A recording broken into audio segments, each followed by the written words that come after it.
আসসালামু আলাইকুম। সংবাদে আপনাদের সবাইকে স্বাগত জানাচ্ছি। আমি ফিরোজ তোহা। শুরুতেই সংবাদ শিরোনাম। বাংলাদেশের সর্বশেষ গুরুত্বপূর্ণ আপডেট সংবাদে আপনাকে স্বাগত। শুরুতেই সংবাদ শিরোনাম, পরে বিস্তারিত। প্রথমে জানাবো, দুপুরের মধ্যে ৮০ কিলোমিটার বেগে ঝড়ের আভাস।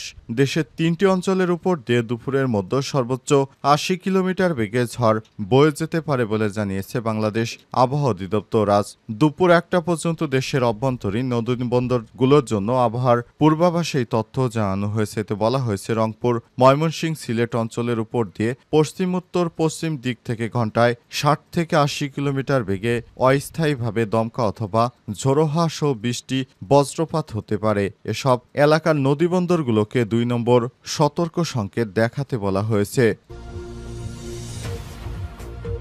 এরপর জানাবো, আবারও অপারেশন সিঁদুর চালাবে ভারত। পাকিস্তানকে কঠোর বার্তা দিয়ে ভারতের প্রধানমন্ত্রী নরেন্দ্র মোদী জানিয়েছেন, অপারেশন সিঁদুর এখনও শেষ হয়নি, এটি আপাতত শুধু স্থগিত রাখা হয়েছে। আজ জাতির উদ্দেশ্যে এক ভাষণে তিনি এই হুঁশিয়ারি উচ্চারণ করেছেন। তিনি বলেন, পাকিস্তান বিভ্রান্তিমূলক আচরণ করলে ভারত আবারও কঠোর প্রতিশোধমূলক পদক্ষেপ নিতে পারে। খবর এনডিটিভির।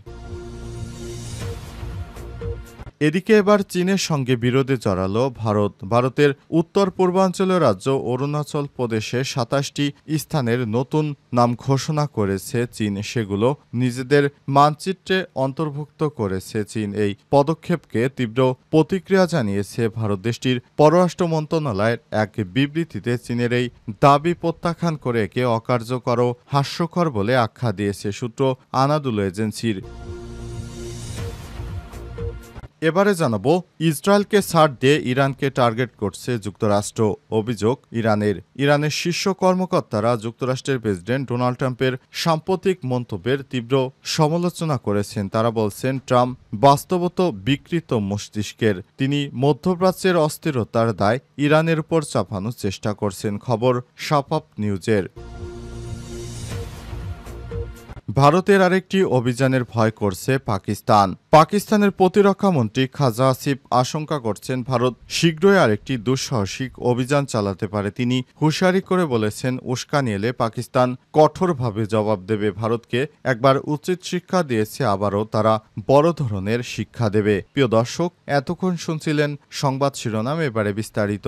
তবে তার আগে বন্ধুরা, অনুরোধ থাকবে এই সংবাদটিতে একটি লাইক দিন। এই চ্যানেলে আপনি নতুন হয়ে থাকলে আমাদের সংবাদটি দেখতে দেখতে চ্যানেলটি সাবস্ক্রাইব করে রাখুন। কমেন্ট করে বন্ধুরা আপনার মূল্যবান মতামত জানিয়ে দিন আপনি বিশ্বের কোন দেশ থেকে বা বাংলাদেশের কোন স্থান থেকে আমাদের সংবাদটি দেখছেন এবং শুনছেন। আর বন্ধুরা, ভারত পাকিস্তান যুদ্ধে আপনি কোন দেশকে সমর্থন করেন কমেন্ট করে জানিয়ে দিন। যদি ভারতকে সমর্থন করে থাকেন জয় হিন্দ, এবং পাকিস্তানকে সমর্থন করে থাকলে পাকিস্তান জিন্দাবাদ লিখে বিশ্ববাসীকে জানিয়ে দিন। এবারে বিস্তারিত।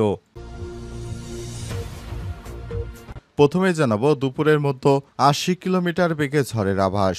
দেশের ৩টি অঞ্চলের উপর দিয়ে দুপুরের মধ্যে সর্বোচ্চ ৮০ কিলোমিটার বেগে ঝড় বয়ে যেতে পারে বলে জানিয়েছে বাংলাদেশ আবহাওয়া অধিদপ্তর। আজ দুপুর ১টা পর্যন্ত দেশের অভ্যন্তরীণ নদীবন্দরগুলোর জন্য আবহাওয়ার পূর্বাভাসে এই তথ্য জানানো হয়েছে। এতে বলা হয়েছে, রংপুর, ময়মনসিংহ, সিলেট অঞ্চলের উপর দিয়ে পশ্চিম দিক থেকে ঘন্টায় ৬০ থেকে ৮০ কিলোমিটার বেগে অস্থায়ীভাবে দমকা অথবা ঝোড়ো হাওয়া সহ বৃষ্টি, বজ্রপাত হতে পারে। এসব এলাকার নদীবন্দরগুলোকে ২ নম্বর সতর্ক সংকেত দেখাতে বলা হয়েছে।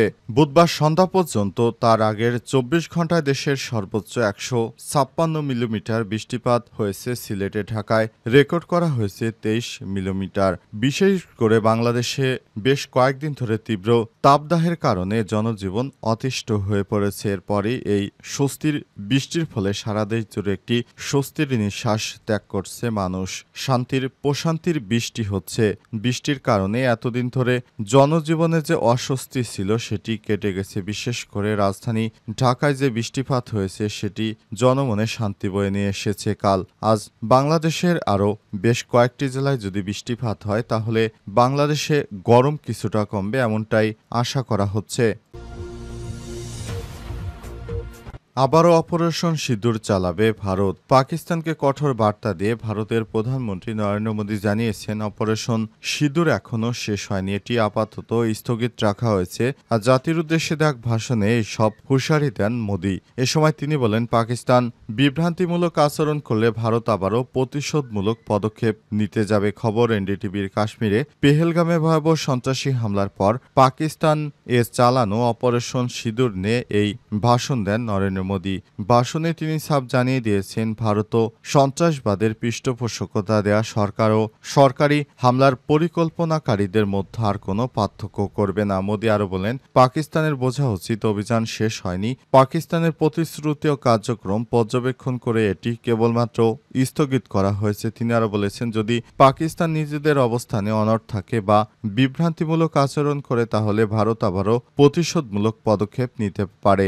22 এপ্রিলের ভাষণে মোদী উল্লেখ করে বলেছেন, ভারতের ড্রোন ও ক্ষেপণাস্ত্র হামলা পাকিস্তানের কল্পনার বাইরে ছিল এবং সেই হামলায় শুধু সন্ত্রাসী ঘাঁটি গুড়িয়ে দেওয়া হয়নি, ধ্বংস করা হয়েছে তাদের মনোবলও। তিনি আরও বলেন, অপারেশন সিঁদুর শুধুমাত্র একটি অভিযান নয়, বরং এটি একটি সন্ত্রাসের বিরুদ্ধে ভারতের কৌশলগত নীতিগত একটি মৌলিক পরিবর্তন।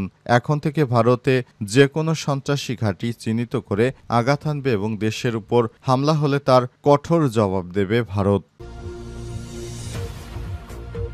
এবার চীনের সঙ্গে বিরোধে জড়ালো ভারত। ভারতের উত্তর পূর্বাঞ্চলীয় রাজ্য অরুণাচল প্রদেশে ২৭টি স্থানে নতুন নাম ঘোষণা করে সেগুলো নিজেদের মানচিত্রে অন্তর্ভুক্ত করেছে চীন। এই পদক্ষেপে তীব্র প্রতিক্রিয়া জানিয়েছে ভারত। দেশটির পররাষ্ট্র মন্ত্রণালয়ের এক বিবৃতিতে চীনের এই দাবি প্রত্যাখ্যান করে একে অকার্যকর ও হাস্যকর বলে আখ্যা দিয়েছে। সূত্র আনাদুলু এজেন্সির এবং হিন্দুস্তান টাইমসের। চীনের সিভিল অ্যাভিয়েশন মন্ত্রণালয় গত ১১-১২ মে অরুণাচল প্রদেশের ২৭টি স্থানের নাম পরিবর্তন করে তা প্রকাশ করেছে। সব নামকরণ চীনা ভাষায় করা হয়েছে এবং অঞ্চলগুলোকে বেইজিংয়ের জাংনান নামে চিহ্নিত করা হয়েছে, যা চীন অরুণাচলকে বোঝাতে ব্যবহার করে থাকে। ভারতের পররাষ্ট্র মন্ত্রণালয় সাফ জানিয়ে দিয়েছে, চীন অরুণাচলের বিভিন্ন স্থানকে নতুন করে নাম দিয়ে আন্তর্জাতিক সত্যকে অস্বীকার করার ব্যর্থ চেষ্টা করছে। অরুণাচল প্রদেশ ভারতের অবিচ্ছেদ্য অংশ ছিল, আছে এবং ভবিষ্যতেও থাকবে। এই ধরনের পদক্ষেপে কোনো পরিবর্তন হবে না। এর আগে একাধিকবার ভারতের ভেতরের অঞ্চলকে নিজেদের দাবি করে চীন নামকরণ করে। ২০১৭ সালে প্রথম ৬টি স্থানের নাম প্রকাশ করে চীন। এরপর ২০২১ সালে ১৫টি, ২০২৩ সালে ১১টি এবং ২০২৪ সালের এপ্রিলে আরও ৩০টি স্থানের নাম ঘোষণা করা হয়। ২০২৪ সালের তালিকায় পাহাড়, নদী, হ্রদ, পর্বত, গিরিপথ, আবাসিক এলাকা ও জমিসহ বিভিন্ন ভূ অবস্থান অন্তর্ভুক্ত ছিল। চীনা কর্তৃপক্ষ এসব স্থানের অক্ষাংশ, দ্রাঘিমাংশ সহ হাই রেজুলেশন মানচিত্র প্রকাশ করে। ভারতের পররাষ্ট্র মন্ত্রণালয় বরাবরের মতোই এসব দাবিকে অযৌক্তিক ও ভিত্তিহীন বলে অভিহিত করে আসছে। দিল্লির অবস্থান পরিষ্কার, সীমান্তবর্তী অরুণাচল প্রদেশে ভারতের অংশ এবং চীনের পুনঃনামকরণের মাধ্যমে সে বাস্তবতা পাল্টাবে না। বিশ্লেষকদের মতে চীনের এই ধারাবাহিক নামকরণ প্রচেষ্টা কূটনৈতিক চাপ তৈরি এবং LOC line of actual control অঞ্চলে আধিপত্য বিস্তারের অংশ হতে পারে। তবে ভারতীয় কর্তৃপক্ষ এমন কোনো প্রচেষ্টাকে কৌশলগতভাবে মোকাবেলা করবে। এদিকে পাক ভারত সংঘাত পরিস্থিতি প্রকাশ্যে চীন পাকিস্তানকে সহায়তা করেছে, যা ভারতের জন্য আর এক নতুন চ্যালেঞ্জ হয়ে দাঁড়িয়েছে। ভারতের আরেকটি অভিযানের ভয় করছে পাকিস্তান।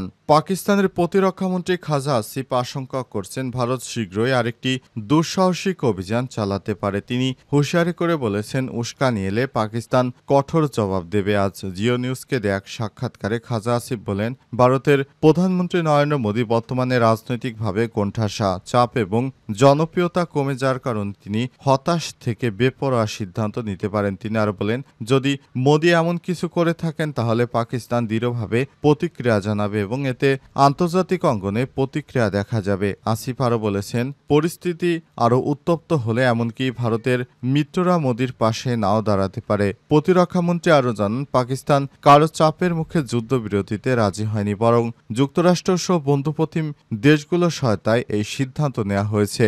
এ সময় তিনি আরও বলেন, আমরা ৪ দিন সংযম দেখিয়েছি, আশা করছিলাম ভারত যুক্তিসঙ্গত আচরণ করবে। এই এই সংঘাতে আমাদের জয় বহুমাত্রিক। প্রথমবারের মতো সাইবার যুদ্ধে ভারতীয় ডিজিটাল কাঠামো ভেঙে দেওয়া সম্ভব হয়েছে। ভারতের প্রধানমন্ত্রী মোদী বর্তমানে রাজনৈতিকভাবে কোণঠাসা, চাপ ও জনপ্রিয়তা কমে গেছে তার। তিনি হতাশায় ভুগে ডিপ্রেশনে চলে গেছেন।